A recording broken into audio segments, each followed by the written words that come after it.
Bonjour à tous et bienvenue dans cette nouvelle vidéo. Aujourd'hui, nous allons parler du virtual scrolling.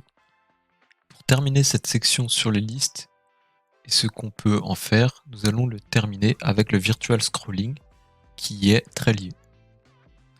Qu'est-ce que le virtual scrolling?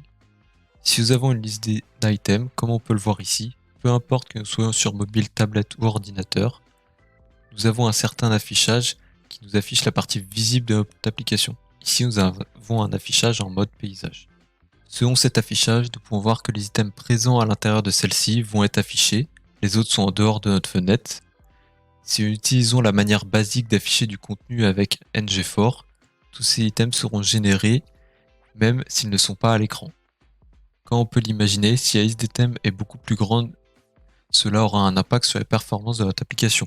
C'est pour cela que nous devons utiliser le virtual scrolling, car les items les plus éloignés de notre affichage ne seront pas générés.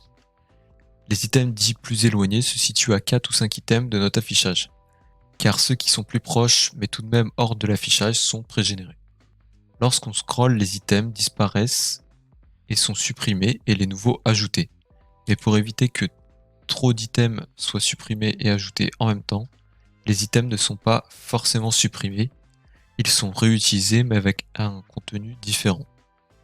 Le virtual scrolling est fait pour optimiser les performances, mais cela n'est pas fait pour les petites listes d'une vingtaine d'items, car la logique derrière serait plus lourde que la taille de la liste. C'est tout pour aujourd'hui, nous mettrons en pratique cela la prochaine fois.